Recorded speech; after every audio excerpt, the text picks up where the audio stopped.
Om Namo Bhagavate Vasudevaya. Om Namo Bhagavate Vasudevaya. Om Namo Bhagavate Vasudevaya. Om Namo Bhagavate Vasudevaya. Om Namo Bhagavate Vasudevaya. Om Namo Vasudevaya. It's a bit specific meter, this mantra, Act 8, that especially the last line. Ya parya shakrukam makayam avrinam asnavyam sudamapapavidam kavir manishi paribhu svayambhu Yatta tadnyaturitan pyadadat sashvatibhya sammabhya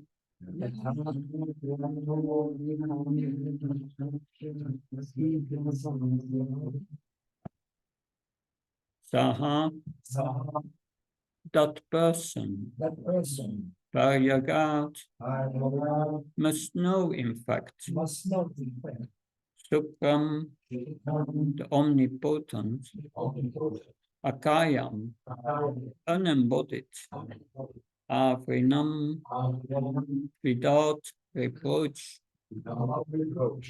Asnaviram, without veins, Rudam, antiseptic, Apapavidam, prophylactic, Kavihi, omniscient, Manishi, philosopher, Paribhu, the greatest of all, Swayambhu, self-sufficient, Yata Tanyata, just in pursuance of Artan, desirables, Vyadadhat, awards, Sasvatibhya, immemorial, Samabhya, time. Translation and purport by Abhaicharanavrinda Bhaktivedanta Swami Srila Prabhupada Ki.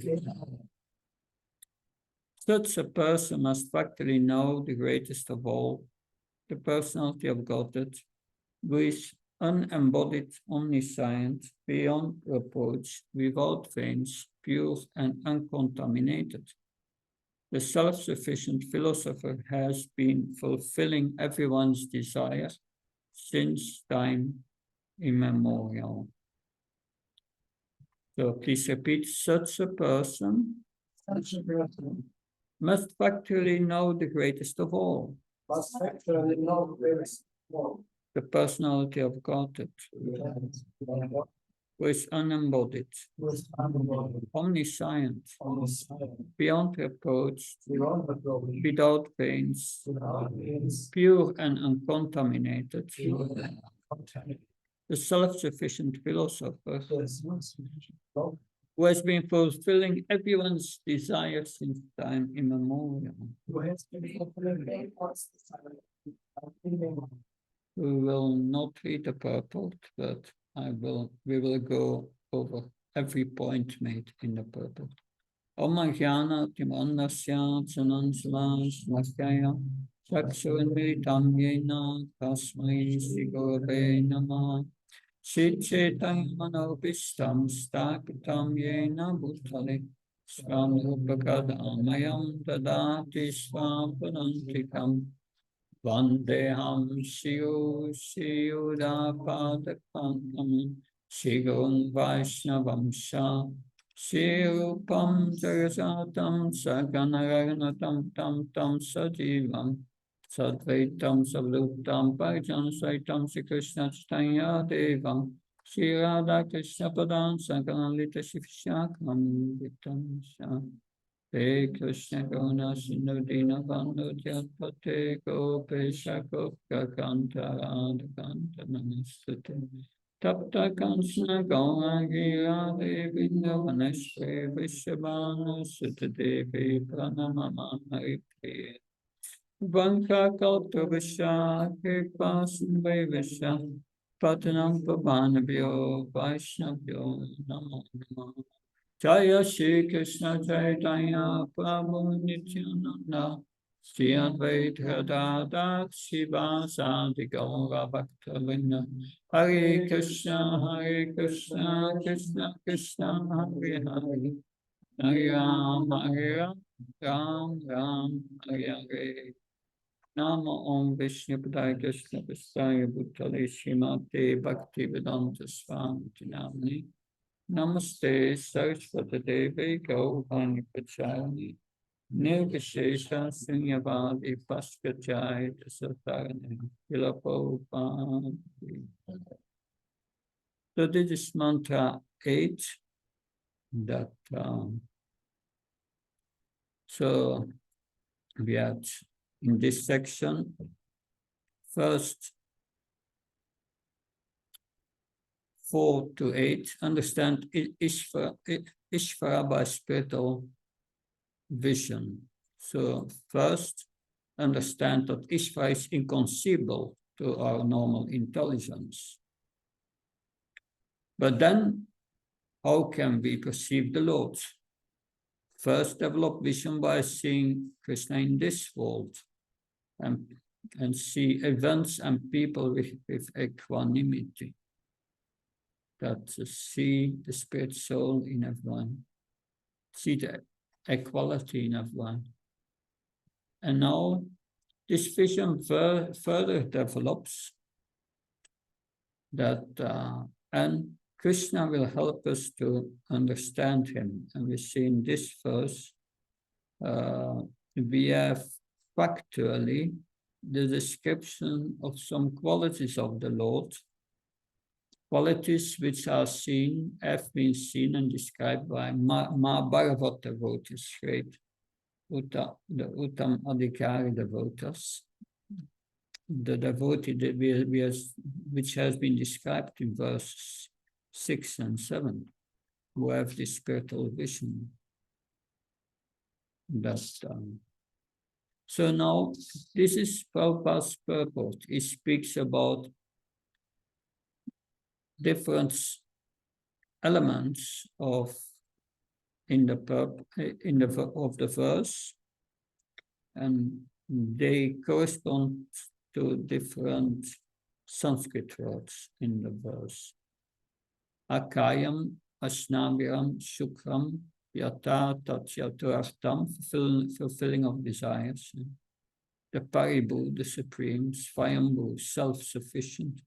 Sudam, antiseptic, and Apapa Vidam, prophylactic. That's interesting, but we'll see that this is knowledge, basic knowledge, that,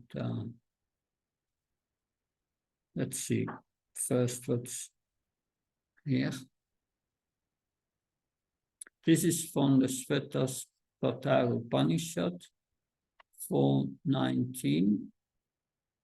I think it was also one of the Upanishads related to the Yajurveda, I think. Yeah. No one can grasp him above, across, or in the middle. His name is great glory.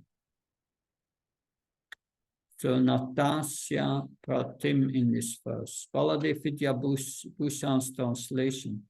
Nothing can compare with the transcendental form of the Supreme Personality of God. So nothing certainly in this world can compare to him. His body is different. That that's for later.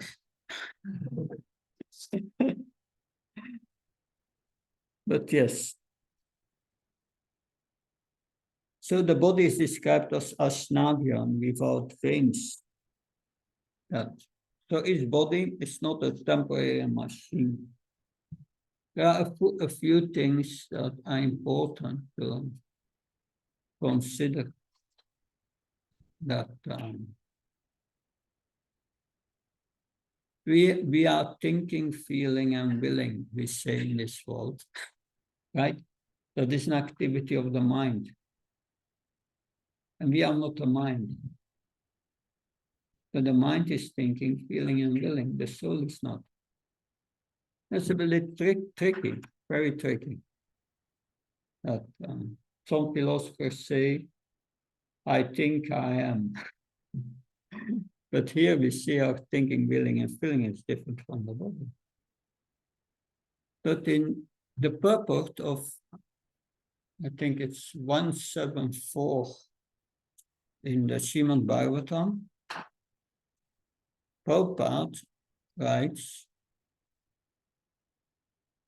the living entity has its own thinking, feeling, and willing also in the unconditional state.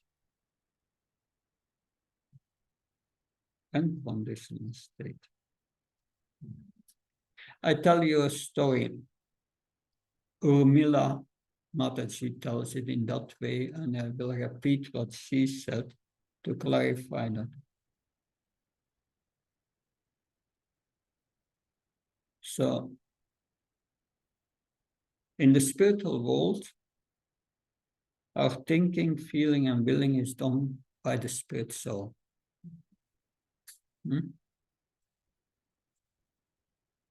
But somehow or other, our thinking, feeling, and willing became separated from the soul. The soul has its own thinking, feeling, and willing, but that's now inactive. How is that? Mother Miller said, yeah, we were in the spiritual world, and we were curious.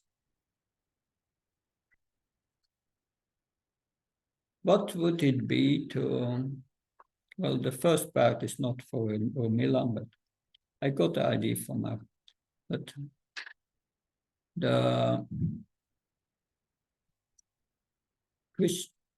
we said to Krishna in the spiritual world, or we were thinking, what would it be to be Krishna for a moment? What would it be to be Krishna for a moment? And Krishna said, because Krishna is the fulfiller of desire. Krishna said, do you really want that? You want to experience that? And we were curious and we said, yes, we want to experience. Okay, Krishna said, but then I will make arrangements. There's one problem, he said. Well, two problems. The first is, I'm God. So if you want to think yourself God, you have to forget me. That's the first thing. And with your spiritual body, you cannot do material activities. Activities of controlling, exploiting, lording over like God. So you cannot do that with your spiritual body. The spiritual body is not made for that. You cannot do material activities with the spiritual body. It's not possible. It's just not possible. That means now in our situation, we have this construction, this body with these pipes and all these veins. So Krishna does not have that. But in our original state also we don't have that. But Krishna says, no problem, but you cannot do it with your spiritual body. So I will give you a material body, a subtle and a gross body. And with the subtle body can perform these actions of thinking, willing, feeling on the spiritual platform. On the material platform, I mean. That. Therefore, we have ended up with separating that. And now our original thinking, feeling, and willing has become inactive. Yeah, inactive. And we get a subtle body. A subtle body which is filled with these material desires to be like Krishna, right? And then it's filled with material desires. Because it's filled with material desires, the subtle body creates gross bodies. Gross bodies, material constructions with veins and all these things. Right? So liberation means we have to get rid of the subtle body. How do we get rid of the subtle body? There's a process of purification that by chanting, by hearing about Krishna, we become conscious again of Krishna, and then we start serving Krishna. If we start serving Krishna, gradually we activate again our spiritual body. We activate gradually. It's a gradual process. But when our heart is purified, our spiritual intelligence and spiritual mind, which is non-different from the spirit soul. It's not separate. So Krishna is his body. We are separate from his body, from our body. That, of course, Krishna is everything. That's difficult to understand for us. Krishna is everything. When Krishna left, he left so-called his body, and his body remained, but he's everything. He cannot leave anything.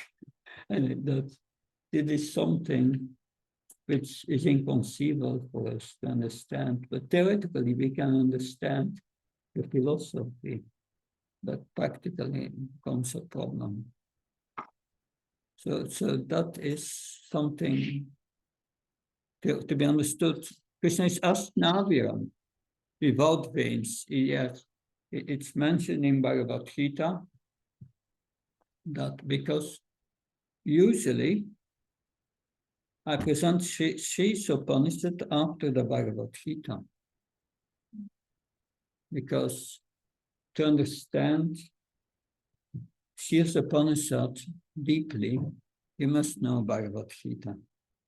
Because it's enigmatic and puzzling that when you understand Bhagavad Gita, you say, oh, you have an aha experience. Yes, it's also in Bhagavad Gita, that's correct.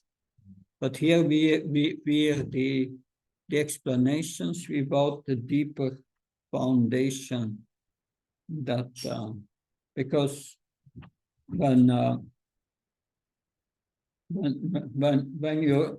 you know Bhagavad Gita and you read this verse, you think immediately, Bhagavad Gita 4:6. Although I'm unborn and my transcendental body never deteriorates, although I'm the Lord of all living entities, by my eternal energy I will appear in every millennium in my original transcendental form. Ayo Pisam, Ayo Ajja, unborn, and Avyayam, without deterioration. His body does not deteriorate. It remains the same. It's spiritual. That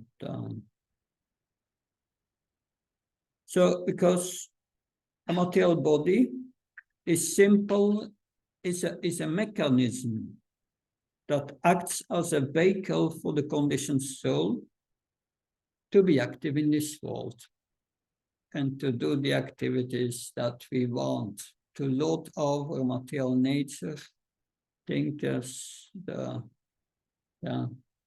Lord of everything, and the enjoyer.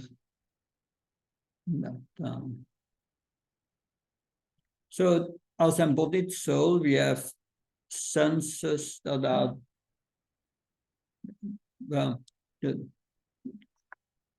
the senses that the spirit soul uses through the body are different from spirit soul. That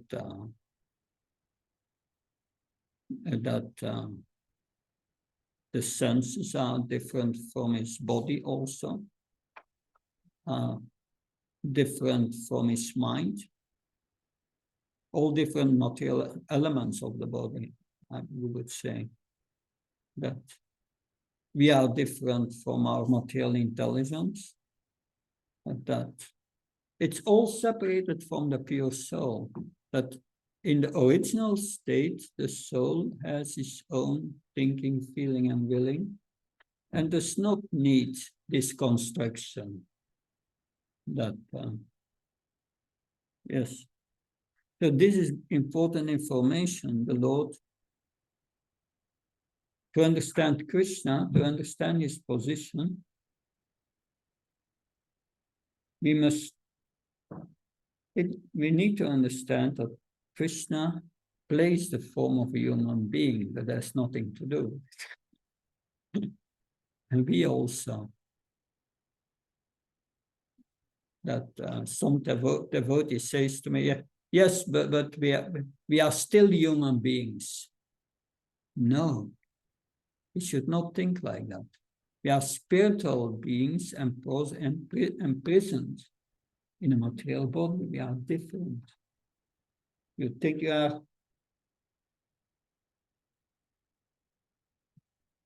you were not there in the beginning. Shall I repeat what I say in the beginning? What I said in the beginning?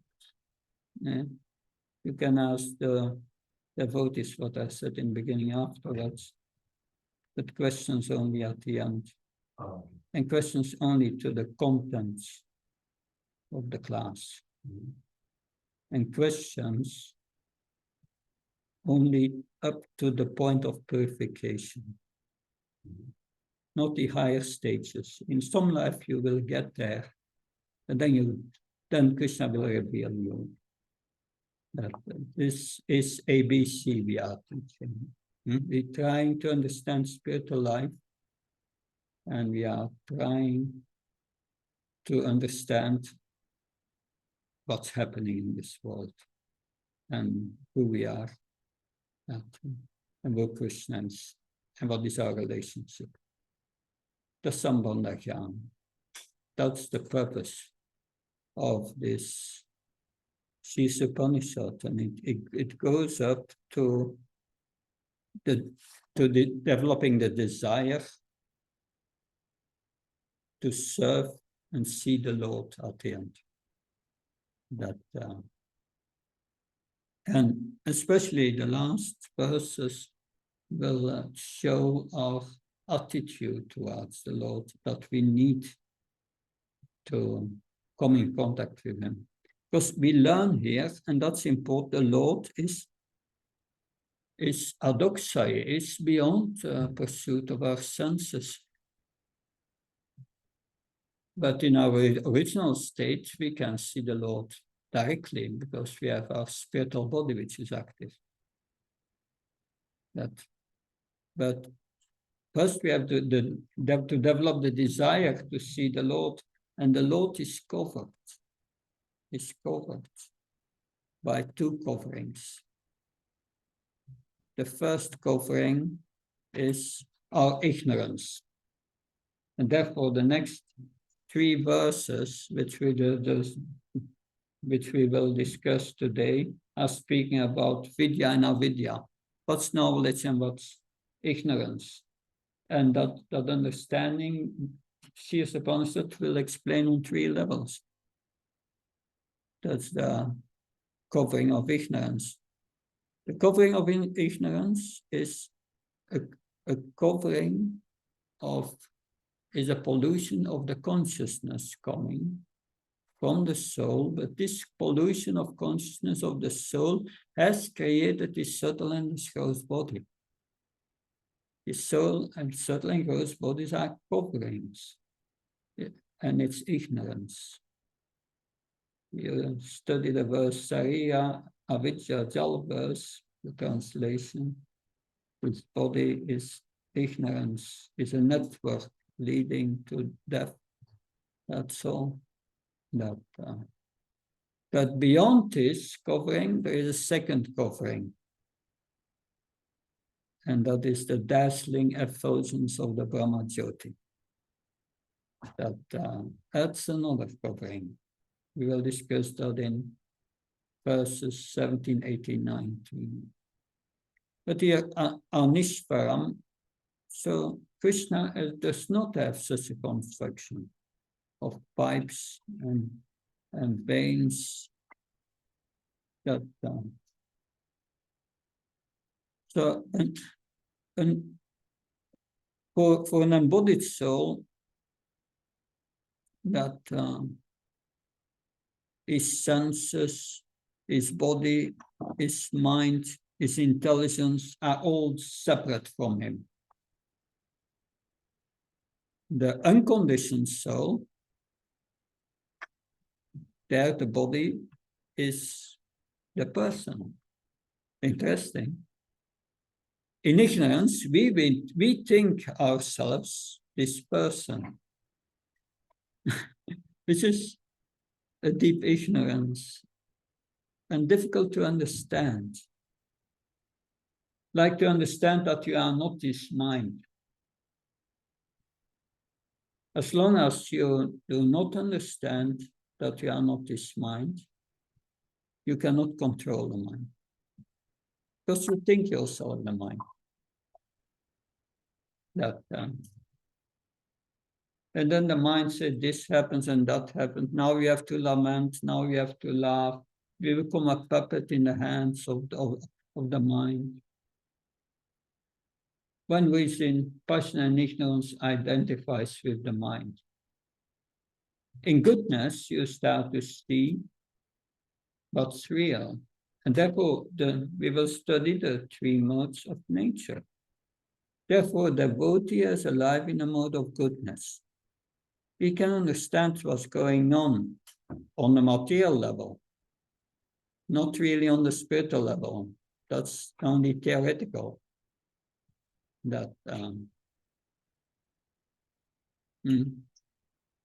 But Krishna's body is not a machine. He is his real self, because he is not different from his senses, not different from his body, not different from his mind, not different from his soul. And with every limb, he can perform any function. Ankani yasya sakalam piyapichimanti pasanti kanti sharam saranti. Ananda sinmaya sada na pihrasya govindam alikusam tamam vacham. He can perform every function with each of his spiritual sense. Therefore, he can accept food everywhere. He can appear from a pillar in whatever form he wants.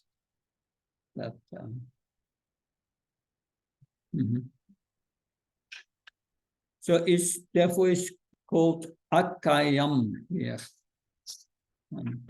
Akayam. Yeah, the emphasis, the point that the Lord does not assume a material body like fallen souls. His form is made of Sat, Chit, Ananda. Sat, Chit, Ananda. Sat means eternal, Chit means knowledge, Ananda means bliss. What the Jnanis, they realize only the Sat part. I'm not this body, I'm a soul. But they don't know what the soul is. Yes. The yogis, they have Sat and a little part of Chit, a little knowledge. the murder is Paramatma, and Paramatma controls material. And they feel peaceful, but not happy. Happiness comes only for the Bhakti Yoga, who is in contact with Krishna. That's Ananda. Ananda. That time. Then the second point, as explained here, is the Lord fulfills the desires of all sincere devotees by accepting them in their association. So this, when we become pure in heart, then Krishna accepts us in his association. Like the sages of Dandakaranya. This is in the Dandakaranya, this is in the Ramayana. Lord Ram met the sages of Dandakaranya, and the sages said, we want to have a relationship with you in conjugal love. So they were nearly pure in heart, so Lord Ram gave his association, but they had a higher desire. And Lord Ram said, in this incarnation, Eka Patni, I accept only one wife. But in 2 million years from now, at the end of Dwapara Yuga, I will appear as Krishna. And then you can have this relationship with me. So they took birth in the wombs of Nitya Siddhi Gopis. Nitya Siddhi Gopis means they came from the spiritual world. That they are transcendental. And they were trained further by them in Krishna consciousness. And when they became completely pure, they were not really completely pure. They heard Krishna's flute and became attracted to him and wanted to run to the forest to meet him. But they were stopped by the family members. And by that, they became so, their feelings of separation are so intense that they left their so-called material body and got a spiritual body. And then later, they participated with Krishna in the rasa dance. But that is the point. Krishna, if we become pure, he will accept us into his association, into his pastimes. So someone asked Prabhupada, Srila Prabhupada, if we are only 90% pure, will Krishna accept us? Interesting. And Prabhupada said yes. And Prabhupada, and 85%. Prabhupada said yes. And then he said, the devotee said, but the devotee, Prabhupada would not go lower than 80%. That's interesting. But we see at the example of the sage of Dandakaranya, but there are also other examples, different gopis who come from different backgrounds that we will take birth in Krishna's pastimes. We will go to a universe where Krishna's pastimes are taking place. So what was the last appearance of Krishna? As Lord Chaitanya. Lord Chaitanya Lord Chaitanya's pastimes is the Hare Krishna movement. We are all in the Hare Krishna movement. This is Krishna's pastime. It's Sankirtan. So we learned yesterday about Akshavihra, the mercy incarnation of Krishna. We have Akshavihra here. The temples are like the spiritual worlds. So we are as fortunate as these sages have done that. Even more, we have the blessing of Lord Chaitanya. You will learn in Nectar of Devotion to enter the spiritual world. Of course, we need to be qualified, as we are discussing. And becoming qualified starts with knowing what Krishna is. Because that's the cause why we are here. We have forgotten Krishna. So the first thing to revive our spiritual consciousness is to know Krishna. And then we can know us, not before. That's the sequence. First knowing Krishna and then us. But in Nectar of Devotion, you will read about, from Mother Damodar Priya, about the Ragatmika. The Ragatmika. To get enters in Raganuga and Ragatmika, you will learn that. I'll not explain it now. But to enter into the spiritual world, you can only enter into the spiritual world by the mercy of a resident of Vrindavan.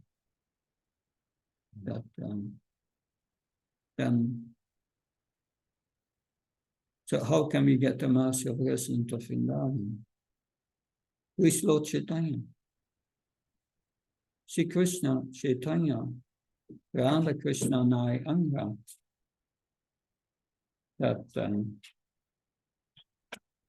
Krishna, Lord Krishna Chaitanya is Radha and Krishna together. It's Krishna in the mood of Radharani, who is the highest resident of Vrindavan. It's Srimati Radharani. So by serving Lord Chaitanya, we get the mercy of Srimati Radharani. That and who, because it's in Chaitanya Mangal, Lord Chandas Thakur. Chaitanya Mangal is one of the 11 biographies of Lord Chaitanya. There are 11. And the most complete is Chaitanya Charitamrita. And also Chaitanya Bhagavat from Vrindavan Thakur.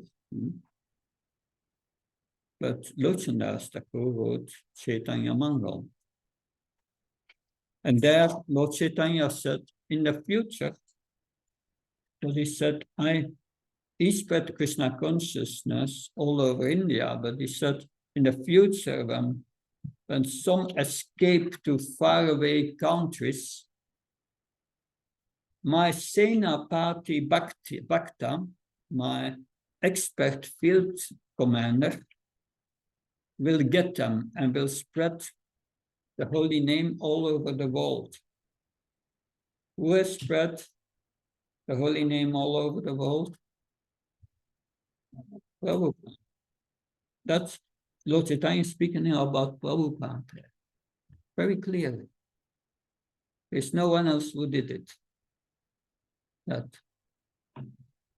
Then Prabhupada, before he came to the West, where was he? He was a resident of Vrindavan. Prabhupada is a resident of Vrindavan. By the mercy of Prabhupada, we can enter into the spiritual world. Therefore, we should always put Prabhupada in the center of whatever we do. Our spiritual master is a representative of Prabhupada. He represents Prabhupada's teachings. We should always remember that. That, so yes, therefore, the Lord will fulfill our desire if we cultivate a desire to be with Krishna. This desire to be with Krishna is described in Nectar of Devotion as Laulyam. Rupa Goswami said, Laulyam, greed to have Krishna, very eager. You have learned in Nectar of Instruction, Utsaha, that's the eagerness we need. That's the price. This eagerness. This eagerness is a spiritual desire. And that spiritual desire should be the overhand in our heart to be with Krishna. All these relationships in this world are nonsense. Sorry to say, it's temporary. Relation with the spiritual master is a spiritual relation that with the Shiksha gurus, but it's also temporary in this world. Then you go. That and I asked Prahlad Nanda Maharaj that well, my spiritual master leaves, and in my next life I take birth again. Who will guide me? He said, Krishna will send you another representative, and he will be the representative of your spiritual master and help you further to go back to Godhead. Interesting, quite interesting at times. Yeah, you want to ask a question, but can we do it at the end? Yeah. So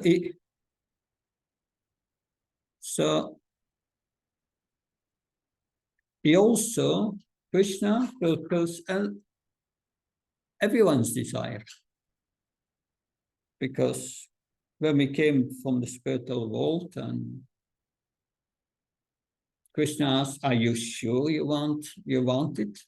And we said, yes. And Krishna said, okay, and he fulfills our desires. But he said, yeah, there's one problem. I'm Krishna, you have to forget me. And then we get this body, subtle and gross body, full of ignorance, because we have forgotten him. But he fulfilled our desires. But Krishna does not want, he wants us back. So he said, okay, you want to play God? You will see what it is to lord over things. Every action, you will be responsible and get a reaction. And that is, we want to enjoy in this world, but you get a reaction. That so many, our lives in this body is only about reactions. And depending how we react on all these reactions, we are either liberated or further, we get rid of the reaction, or we don't create new reaction, or we become further entangled. It's in the Bhagavatam, Tashay Varita Payatita, to the Lapyatayam Pramatam Yapayata, the Lapyati Dukava Anyatoskam Kalina Sabata Gabir Ramasa. That this is Narada Muni explaining to Srila Vyasadeva. He says to Srila Vyasadeva, one should seek for that happiness which is not available in this world, not from the highest to the lowest plant. But one should seek for that, but then what happiness in this world is concerned, that one should not strive for happiness. Because like distress comes on its own accord, happiness will come on its own accord. That's a big lesson.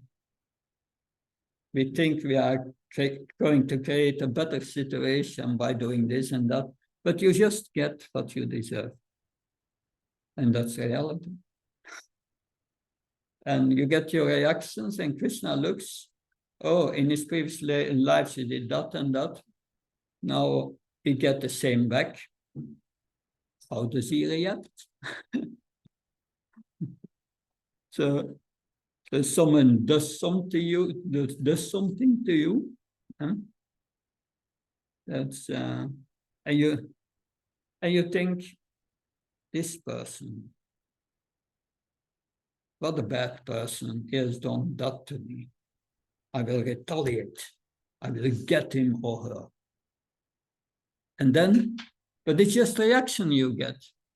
The devotee knows it's the reaction and thinks, oh, na tena kampam susamikshana bunjanai bhavna kitam vibhakam retvakvapu virvidadana maste chivetya muktipadeshanayava.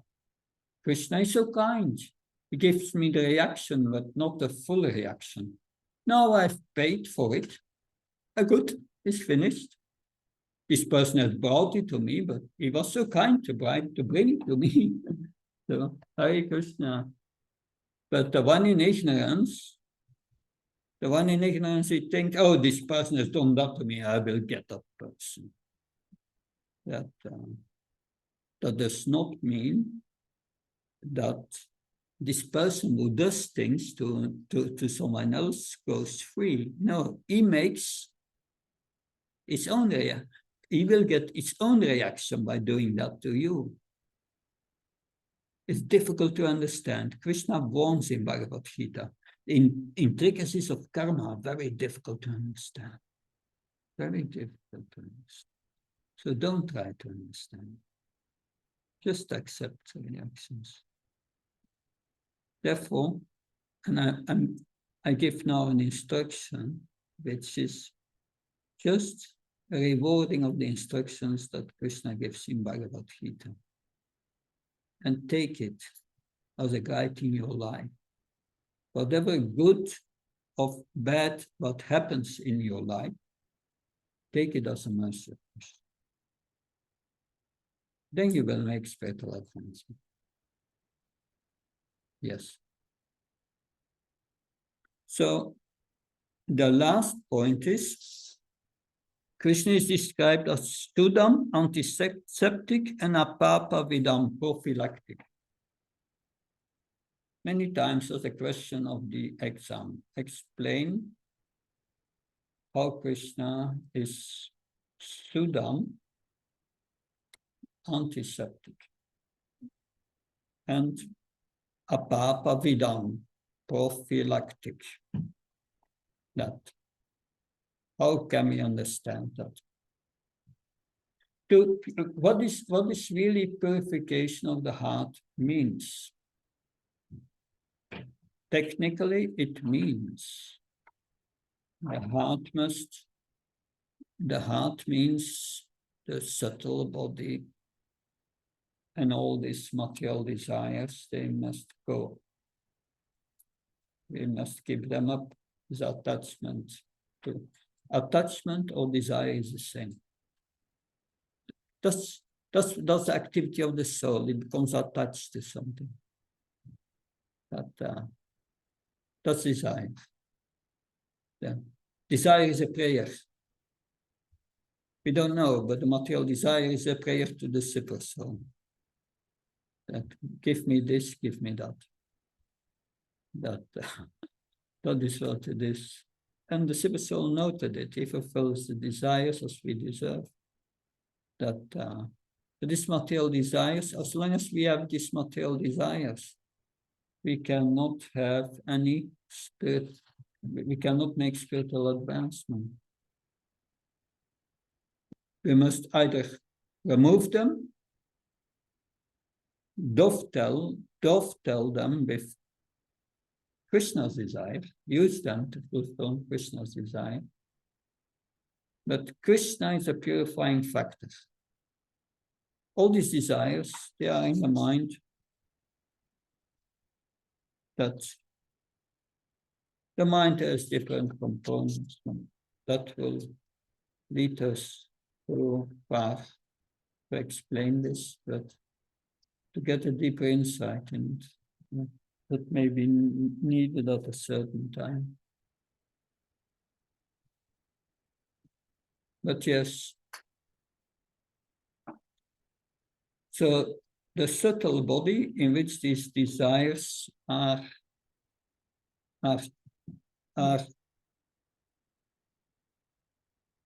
in which these desires are stored.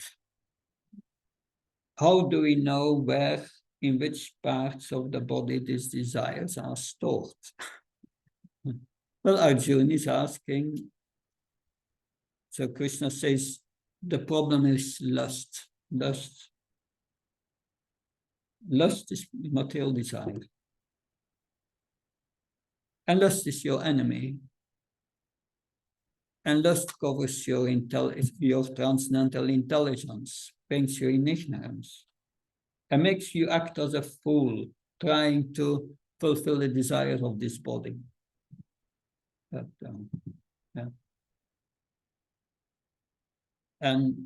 but it's your enemy. Arjuna is a military man. He's asking Krishna, where is this lust? Oh, this lust, Arjuna, because he wants to know where the enemy is. Where is the enemy? And how can I kill the enemy? So Krishna said the lust is in the mind, in the intelligence, and the senses, the body. These are sitting places of the lust. So this lust sits in the subtle body. So as long as this subtle body is full of this lust, at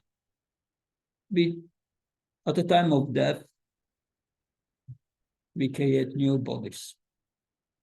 Don't think that, oh, I'm doing all nonsense in my life, and at the end of life, I will think of Krishna. Then dying means all the organs of the body shut down. It's a very disturbing situation. And your mind is going there where it has been attached to during one's life. That if it has been attached to fulfilling all these desires, then that will come up. If you are mainly attached during your life to Krishna, and you shook and you took always shelter to Krishna in your life, then you will think of Krishna. But to come to that point, you must purify your subtle body.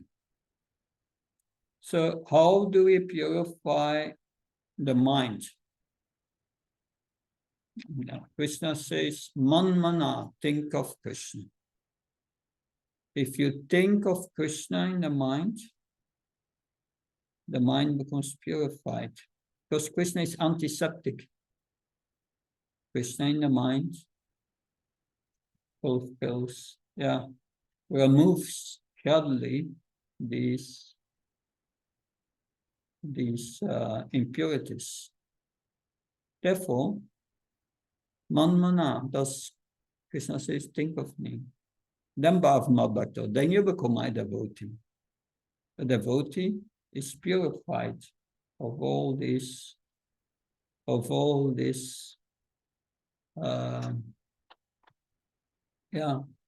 impurities, this desire, for these material desires. Because as long as the heart is not purified, we are not really performing devotional service.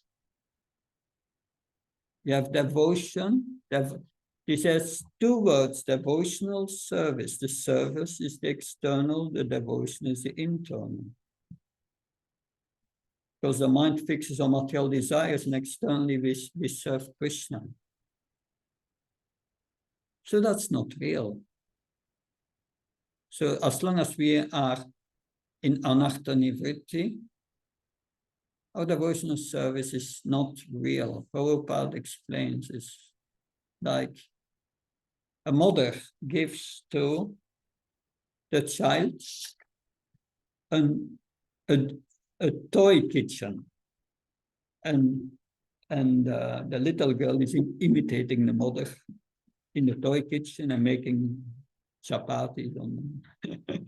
It's imitating, but it's not real. It's like that. We are imitating, it's not real, but it is very powerful. Even that imitation is powerful. But if we can come to that point of thinking of Krishna, therefore you have to chant with attention. You attend class, you hear with attention. That's important. We are the consciousness. You have to be there with your consciousness. That one devotee said to another, "Oh, you were not in the Bhagavatam class this morning?" And the other devotee said, yes, I was sitting there. The other devotee said, yes, I saw your body was there, but your mind was somewhere else. So if we chant Hare Krishna and we are not really attentive, and the mind is doing other things, we are not really chanting our rounds. But if you are attentive and you chant your rounds, Krishna is in your mind. And he's antiseptic. And when you think of Krishna, no new contamination will come in the mind. It's not possible. Therefore, it's apapa vidam. It acts like a vaccine. Vaccination. That as long as you are, if the mind is busy with Krishna, it cannot be busy with other things. Apapa vidam is prophylactic. So it's sudam or antiseptic means purifying the most impure things, while one remains pure.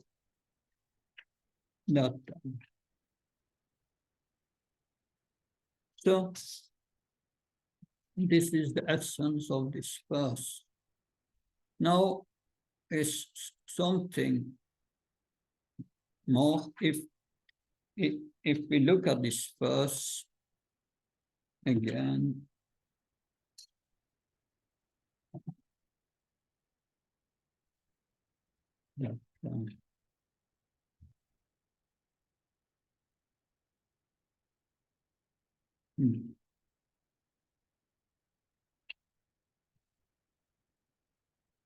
yeah, we heard the last time the Lord is far away and is close by. And that is a paradox, apparent. It doesn't make sense. But in logic, you have a system where you have a first statement and then a second statement, and they contradict each other. You need a third statement to clarify that. It's just a little note at the end of the class here. Therefore, we have our friend here. His name is Ravi. And Ravi does not eat during the day. But Ravi's weight is increasing. What's the problem?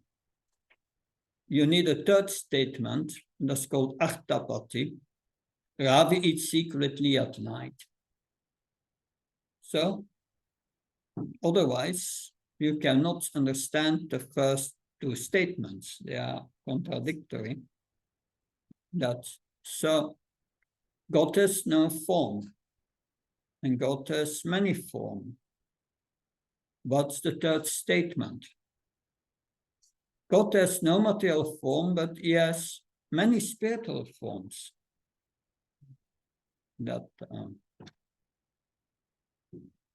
So this, it's called Artapati. And we have the same here. God has is nirguna, has no form, but Saguna, he has many spiritual forms. That is the explanation. This is another example from the Svettasvatara Upanishad. Panapadi Javano Kahita Pasyat Yakshaksu Sashindriya Karna. He has no eyes, but he sees. How is that? Aftapatis, he has spiritual eyes. So the word kaya has connotations that don't apply to the Lord's form. So that means the word kaya here, that body. A body really means, in our case, our body is separate from the real person, the soul. But, and that body has to be given up in due course of time. And the body degrades the soul because the soul becomes attached to giving in to all the bodily pleasures. It degrades itself. So, and the body, and that's what we said before, is a product of our past karma. That's what it is.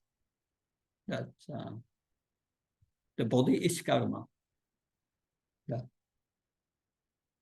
So if you are completely purified from all karma, your body disappears. Therefore, Prabhupada said, yes, it's like a fan. You put out the electricity and it goes on running for some time. So if we follow the process nicely, we have unplugged. And then at the end, it turns out, and our subtle body is destroyed because it's spiritualized by apapa, vidam, and by sudam, by, because the gross body may still be there, but if you are purified, the subtle body is spiritualized. Spiritualized means it stops to exist. Our thinking, feeling, and willing is done again by the spirit soul, by the spiritual body. But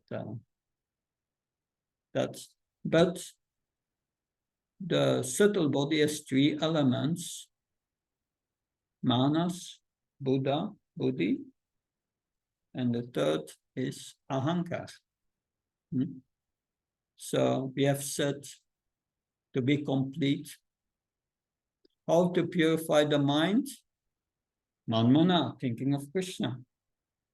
How do we purify the intelligence? By getting transcendental knowledge. And by performing devotional service, we get realized knowledge. And by that, the intelligence becomes purified. And the intelligence is purified, and the mind is purified, then there's no identification with the body anymore. The ahankara has disappeared, and it has become spiritualized. And then our thinking, feeling, willing is done again by the soul, the spiritual body. Good. Sudam. How will lust go away by hearing Rasa Lila? Why sannyasis glorified? Okay, we will go into it for 5 minutes. 10:33:99.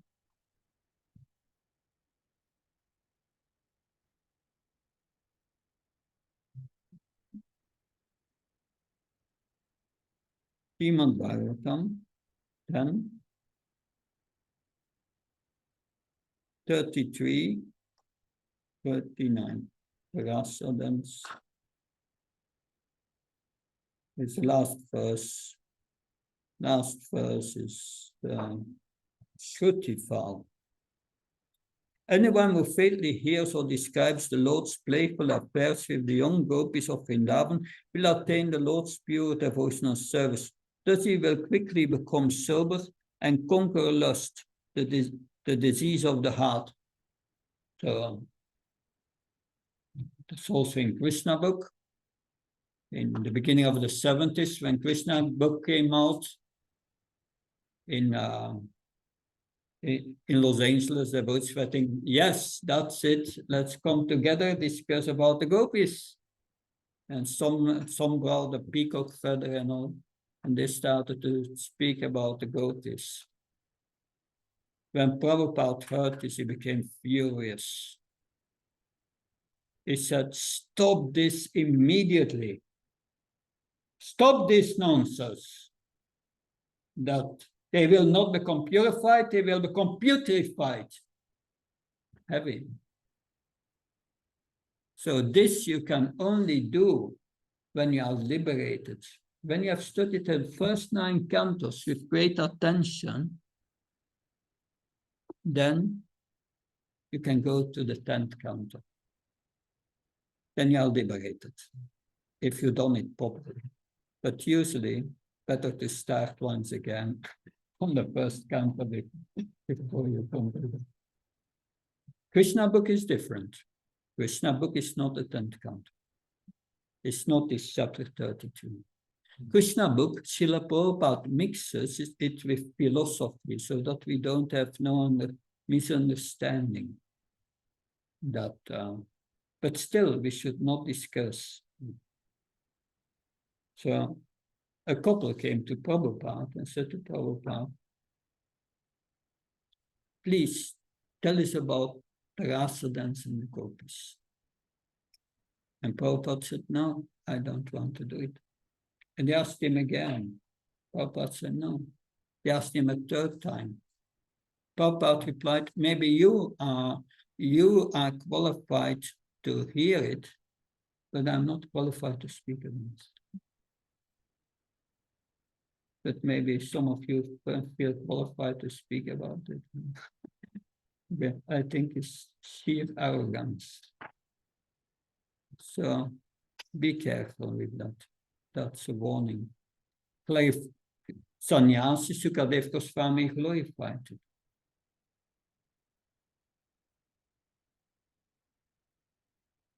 That, yeah, just a little note. This afternoon we will start at 4 o'clock, not at 3:30. I have a meeting with the Sannyas Ministry every Thursday afternoon and Friday afternoon. So 1.5 hour later, 4 o'clock this evening, this afternoon, because we have 3 sessions today. And at 12 also?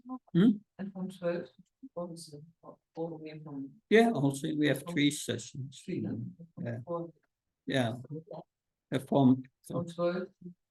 Yeah, from 11 to 1:30 as usual, and then from 4 to 6:30. Because of our plan, it's from 12 to 2. Yeah. So, Hmm? shall we come at 11 or at 12? 11. 11, because in our plans it's 12 to 2. Therefore, I'm asking. Yeah, it was every day 11. Because if you come on 12, then I've got to go to 2:30 and I miss my meeting with the Sannyas. 11 as usual. Yeah. Yeah, why Sannyas is glorified that, well, that refers to Sukadev Goswami, who became attracted to the verse of the Bible from in the forest when Srila Vyasadeva sent his disciples to the forest to recite verses like Tavagatamritam tapta jivanam kavrititam kalmasapaham shavnamangalam shimata tatam purihinanti devo vichansanam. This how the gopis were speaking about the most magnanimous souls in this world, who are Bhujan, who are most magnanimous, but they travel all over the world to give Krishna consciousness to others. And when Sukadev Goswami heard that, he became greatly attracted. He was a great sannyasi. How is it that he is attracted to the gopis? Means that the love for the gopis has no tinge of material lust, has nothing to do with it. And when you are conditioned, you see it to the eyes of your conditioning. And if you see to the eyes of your conditioning these pastimes, you become putrefied. Your lust increases in your heart. You are not going to become purified. Good.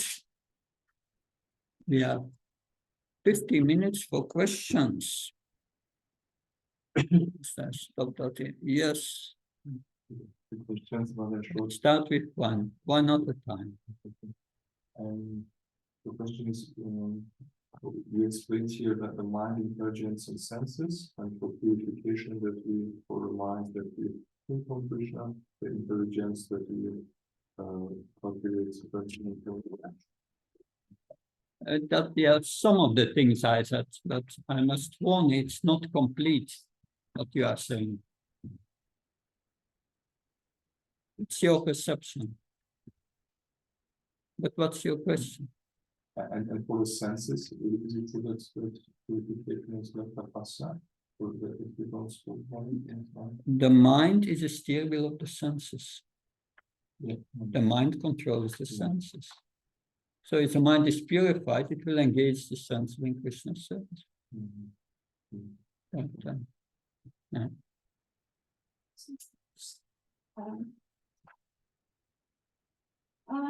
In our movement, we have books, we have men, and we have women.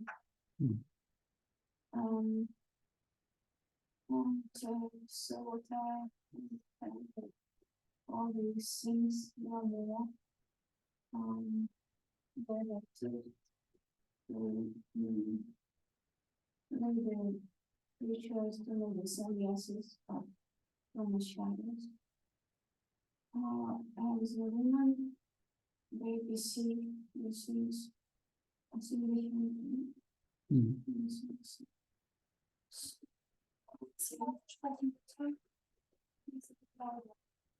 that I speak about perception,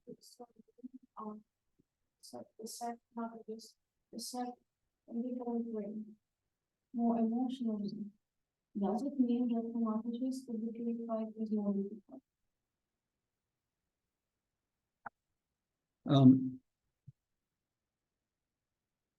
So Mataji approached Srila Prabhupada and said,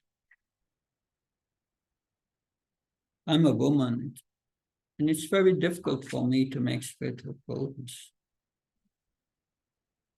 Prabhupada replied,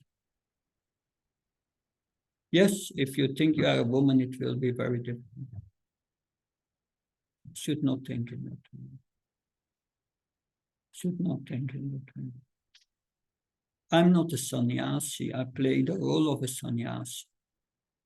I'm a spirit soul, a servant of Krishna. I never think myself as a sannyasi. Somewhere or another, I got this service. But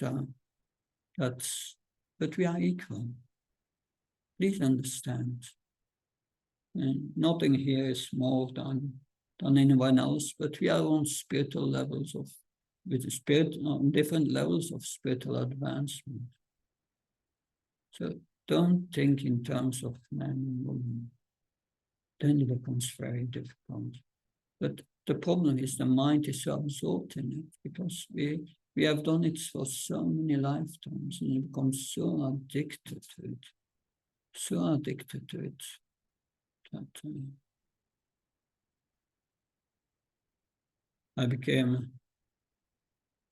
I gave somewhere some time ago the Bhakti Sastri for the entire Bhagavad Gita. And there was one student, and she did the whole thing, and wonderful. But and she stayed in the temple, and she felt good. But what did she do? She started to hunt after the brahmacharis to get a husband. It's just the opposite of spiritual life. Didn't realize anything from the whole thing. It's so strong, this conditioning. Whether man or woman, it's very strong. Krishna said, Mama Maya Drajni. We should pray to Krishna, please get me out of this. This is a prison of consciousness. We have to get out of it. And that's, never think yourself in that position. That, yes, we see in the Bhagavatam, Diti and Kashyapa and the whole story there. It shows how different it is. But I don't think that women are more conditioned than men. Don't believe it. Attraction is at both sides, and only this purification of consciousness. That's what we learn today.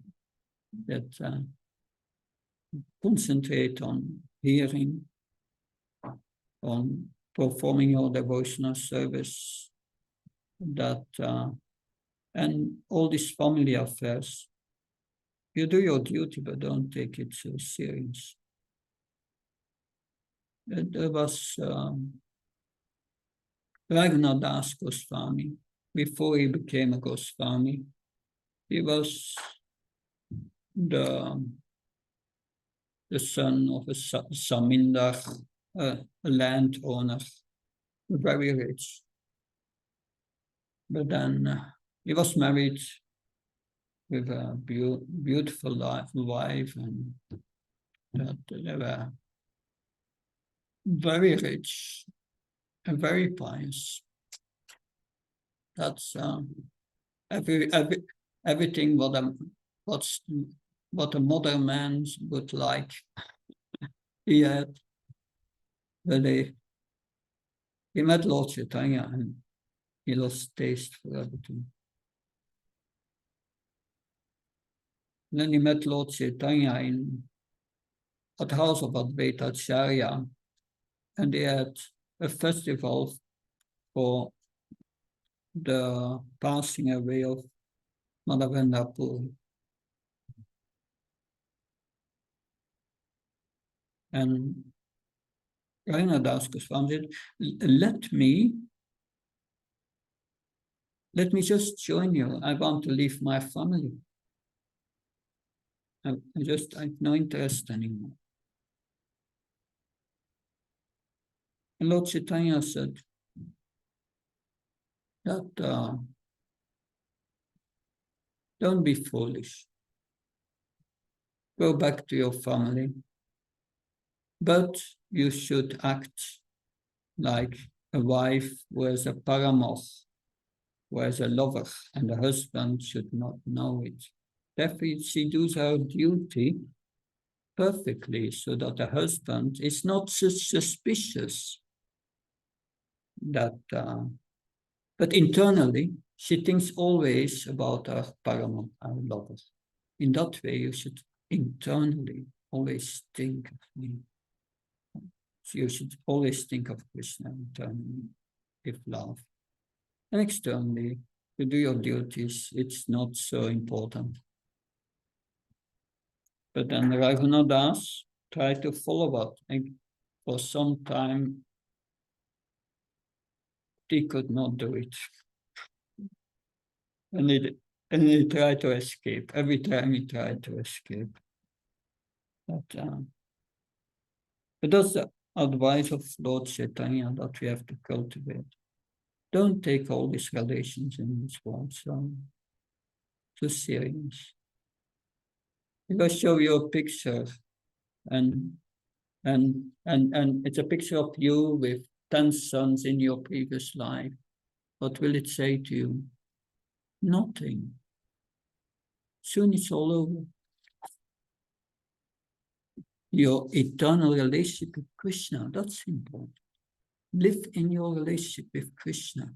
That's the only real relationship. And the relationship with the spiritual masters. That spiritual masters, we have an eternal relationship in terms of following in his instructions with love. Does that help? Yeah. Yes. Actually, my question is, you explain also this about spiritual master, and in the next slide, that the spiritual master is. Yeah, I told you what Palanonamos told me. Yeah.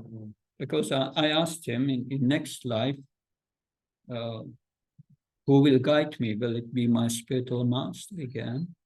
But he said, not per se, could be representative, sent by Krishna. It means, Maharaj, it's that it not needs to be the same spiritual master with the same soul. It can be another one that representative Of your spiritual master. Yeah, that is what he said. Yes, Chris. Yeah, because we were speaking a lot about how to purify the mind and the intelligence. And the mind, for example, by thinking of Krishna, and we were pointing out to be conscious and attentive what we are doing. So my question is, when it's all about consciousness, is it then not necessary to act outwardly, extensively or elaborately, but more to small things and this with the mindset of consciousness? First, we have to come to the mode of goodness. And live a life in goodness. Life in goodness is a peaceful life. And then we will learn in Bhagavad Gita 241, Vyavsa Atmika Buddhi, one-pointed intelligence. Then whatever you do with full attention. Don't try to do two things at the same time. But do one thing after another, peacefully, not in passion, and with full attention while feeling Krishna in the heart. Cultivate that attention. Attention on what you do with awareness of Krishna in the heart. Don't think yourself independent in your doing. Don't think yourself independent in your doing, in what you do.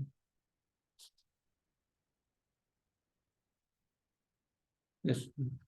In Mantra 2, it says that working in that way will not bind to the law of karma. But that's not really an explanation, but it comes from Mantra 1 when it says we're stated to only accept one karma. Walking in that way, walking in the spirit of Isavasya, and you will not get bound.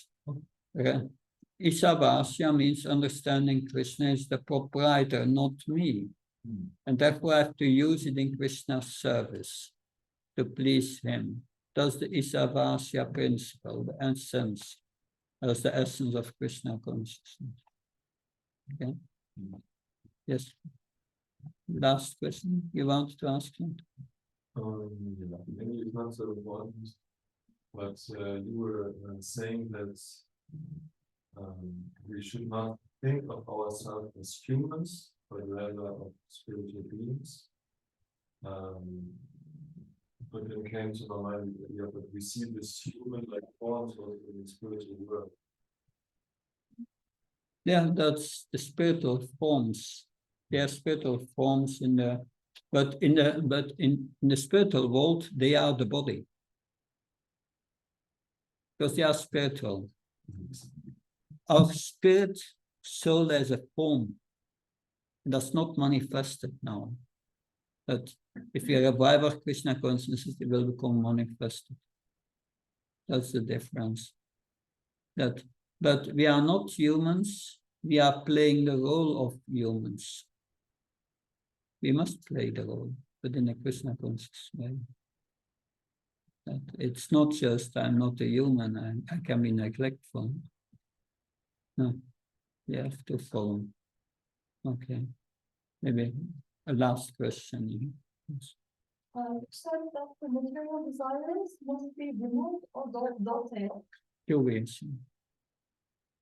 Sometimes, for example, I have a particular situation, don't failing is not very satisfactory, but removing is also difficult. So, and sometimes I guess removing material desires is not automatic. It has to, be cut, like their book is cut. Yeah, What would be advised? there are different desires. Desires which are not favorable to Krishna consciousness should be rejected. That therefore we follow the four regulative principles. And those are tapasya. Do not do these sinful activities. But usually removing these desires, they are very hard, deep-rooted desires. It takes a while, but it becomes, but the desire becomes more thin and thin by the years we progress. The most heavy desire is the heart knot, immaterial existence. It's in the third canto explained by Lord Kapila. Is attraction between men and women. That's the most difficult knot to remove. But you need to remove that knot also. But by performing devotional service, as two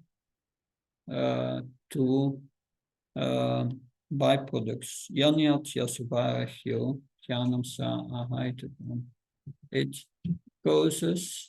It gives you causeless knowledge of transcendental realization of the knowledge and detachment. Detachment means removal gradually of these desires. This is a gradual process. And for that we have to make utsya, nisya, daryat. Daryat, you have to be patient. It doesn't happen overnight. But Krishna consciousness is so nice. Day by day we get better. The disease diminishes. That we have to be patient. That's what I could say. Thank you very much. See you at 11. Jai Prabhupada. Sure.